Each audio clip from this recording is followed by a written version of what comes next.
Are you ready to count down the top 10 movies of 1995? I sure am. I'm just playing. Let's count down the top 10 movies of 1995. Yeah?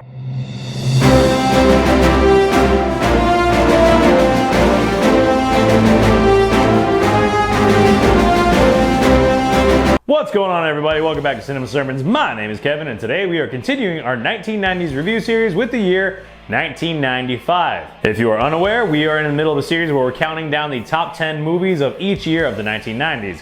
I also did that for the 80s. I will put a link to that playlist up here. And we also went through the entire decade of the 70s and did the best movie of each year for that decade. Go back and watch those if you haven't. This year is full of bangers as well. And as always, my list is not the definitive list. It's just mine. I would love to see yours. Please let me know your favorite movies of 1995 down in the comments. And as a disclaimer, I am not including animated movies on any of these lists. That doesn't mean that I love them. I'm more so doing just live action feature films.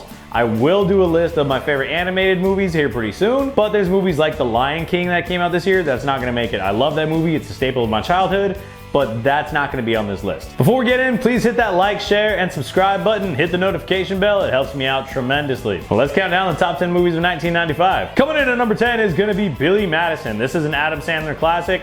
Basically, he stands to inherit this company from his dad, but he's a moron. He's an idiot and he's lazy, and he never completed school the right way. So, as a grown man, he has to go back from kindergarten all the way through high school, and it's funny. Is it realistic? No. But it's just a good, heartwarming comedy. It really set Adam Sandler up for the kind of comedy he would do for a while. Some of it lands, most of it in the 90s, not all of it so much so today. But this movie is absolutely hilarious. It's very quotable, and it comes in for us at number 10. And of course, I own it on DVD. Coming in at number 9 is gonna be The Usual Suspects. Now, the reason this movie is so low on this list is because it kind of loses its rewatch value when you hear the twist and when you know what's coming.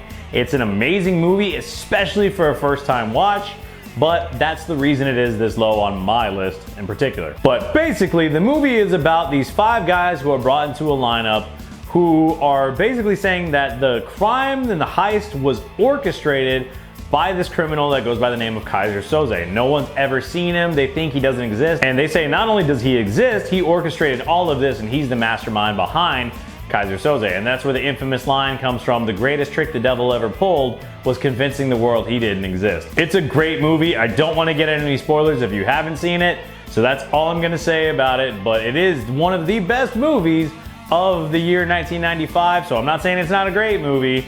It's definitely one of the top in a year full of great movies, but it does come in for us at number 9. Number 8 is going to be one of my favorite movies from childhood, and that is Major Payne. This stars Damon Wayans, and it is just absolutely hilarious. It's actually directed by Nick Castle, the Shape himself, the man who played the original Michael Myers in John Carpenter's 1978 Halloween. Major Payne is a decorated Marine who gets stationed at a preparatory military school, and it's his job to turn them into model citizens. I have 8 weeks to turn you gaggle of maggot into a well-disciplined cadet unit. But he brings like combat experience to a bunch of kids, and it's just a fun movie. It's very lighthearted. It's fun for the whole family. It's got some great lines. Me and my dad still quote it to each other today. It's so funny, and it comes in at number 8. Number 7 is gonna be the movie Friday. This stars Ice Cube and Chris Tucker and really started Chris Tucker's career. The movie Boys in the Hood was a very dark and somber tone, and Ice Cube said he wanted to make this movie because not every memory he had of growing up in the hood was bad. He was like, we had a lot of really good times.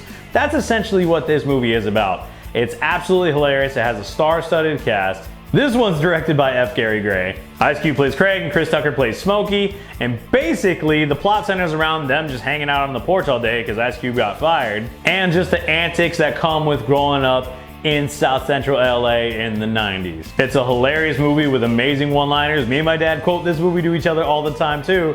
It's probably in my top 35 movies of all time. It's an amazing comedy, and I love this movie, and it comes in as the 7th best movie of the year 1995. But coming in at number 6 is another movie from my childhood, and that is Jumanji. This stars Robin Williams. I believe Kirsten Dunst is in it as well. Basically, you have this game, this board game called Jumanji.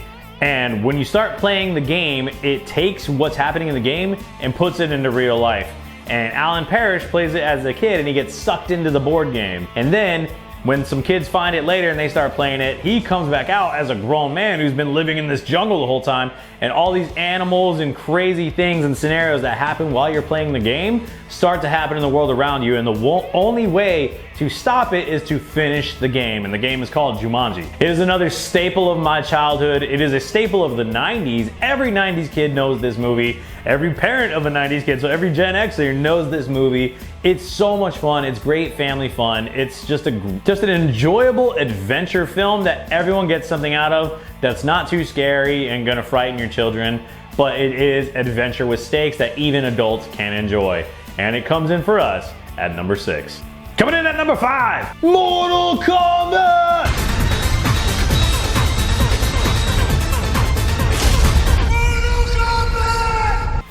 Number 5 is Mortal Kombat. Now, is this a great movie?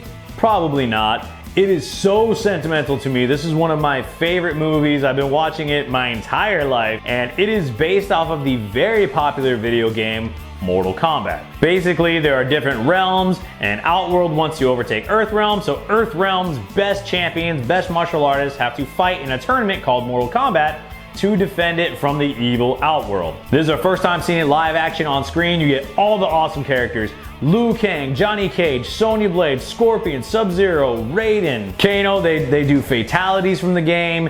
It's awesome. It's not a super blood-soaked movie, but it's just so much fun, man. I love this movie. It is very sentimental to me. It matters to me. I don't care. You guys can tell me that this isn't, that there shouldn't be that high up on the list. I don't care what you say. I love this freaking movie, and it comes in at number 5. Coming in at number 4 is gonna be Die Hard with a Vengeance. This is the 3rd film in the Die Hard franchise. Of course, it stars Bruce Willis as John McClane, but it also introduces a character named Zeus, played by Samuel L. Jackson. And in this movie, there's this mastermind puppeteer who goes by the name of Simon, who starts to play a game, and it's like Simon says, and if you don't do what Simon says, he's gonna set off bombs all around New York City. And he specifically calls out John McClane. So it's not just another case of being in the wrong place at the wrong time.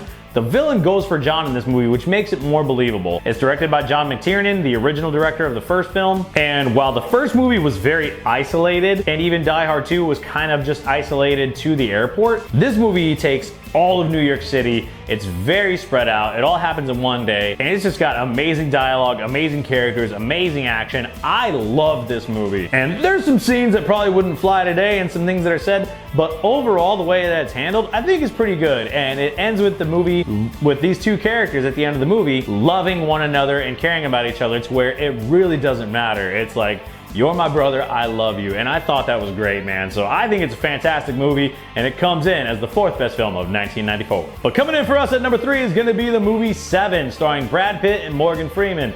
This is about 2 detectives who are tracking down a serial killer who is killing people using the 7 deadly sins. It is probably one of the greatest thrillers of all time, and number 2 and number 3 are pretty neck and neck in this list, but I decided to put 7 at number 3. And Morgan Freeman plays the older cop who's about to retire. Brad Pitt is the young cop who him and his brand new wife are super excited to start their lives together, and it really is just a dark, gritty tale that fits so well in the gritty 90s, and it's a tough movie to watch, but it's so freaking good. Again, it has an amazing twist ending, and the reason why this is higher than Usual Suspects is I don't think 7 loses its rewatch value like the Usual Suspects does, even when you know what twist is coming. So again, that's all I'm gonna say, but I do believe this is the 3rd best film of the year, and it comes in for us at number 3. But our runner-up is gonna be the movie Crimson Tide. This is a very recent watch for me, as in a few days ago. I told my dad I was doing this list, and I was reading off like movies that came out that year, and he was like, dude, Crimson Tide is amazing. I'm like, yeah, I've never seen it. And he was like, you have to watch that movie. So I sat down, I put my phone in the other room to let it charge, and I watched this film. Oh my gosh. Dad, you were right. This movie stars Gene Hackman and Denzel Washington, 2 titans of the acting industry, and they come together in this just incredible film. Basically, after the Cold War ended, there's a breakaway group of rebel Russians and rogue Russians who have nuclear capabilities. So you have the USS Alabama, which is a nuclear warship and submarine with the US, and and you have Captain Ramsey, played by Hackman, and Lieutenant Commander Hunter, played by Denzel Washington, who have to go really try to intercept this to stop World War III and a nuclear holocaust. They encounter one of the enemy ships. It's so tense, it's about to end in war, but then they're about to get a transmission and then the power goes out. Hunter insists they wait and restore power to see if this letter tells them to engage or to back off. And Captain Ramsey insists that if they wait, they can all die and they have to attack now. But Hunter's like, if you do this and we're not supposed to engage, you start World War III and a nuclear holocaust.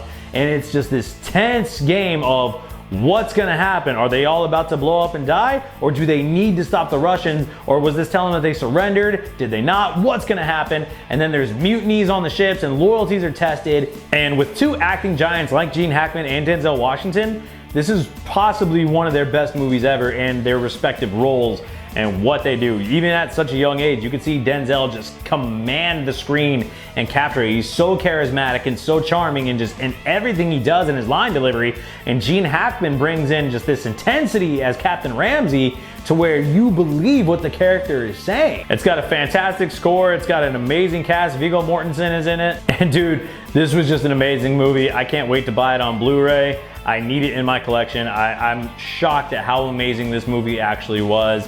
Again, Dad, you were completely right, and that comes in as the second best movie of 1995. But coming in the top spot for us, number one, the best movie of 1995 is the film Braveheart. It stars and is directed by Mel Gibson. This movie actually won Best Picture for that year. And it is the story of William Wallace and the liberation of Scotland from English oppression and English rule in medieval times. Now, I've heard a lot that this movie is not historically accurate. That's probably true, but it doesn't take away from how incredible this movie is. I said moving, how incredible this movie is. The story, the acting, the dialogue, the costume and set design, the battle scenes, it's all fantastic. It's so good.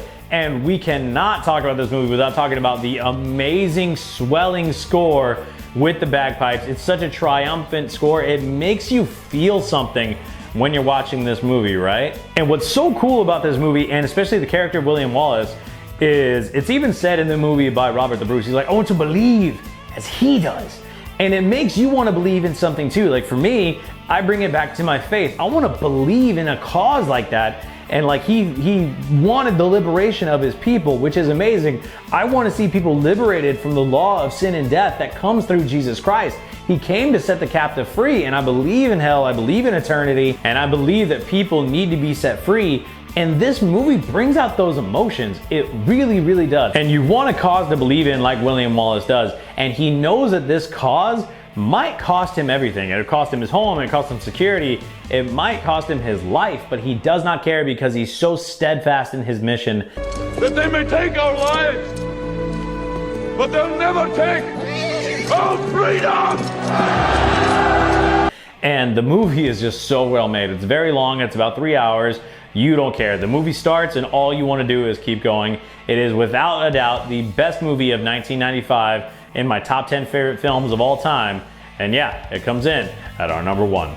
But that is all we have for today. Please let me know your favorite movies from 1995 down in the comments below. Do you agree with my list? Do you disagree? Let me know. I can't wait to read it. Hit that like, share, and subscribe button. It helps out the channel tremendously. Hit the bell notification so you get notified when I drop my next video. And remember, I love you, Jesus loves you. That's our story and we're sticking to it. See you guys.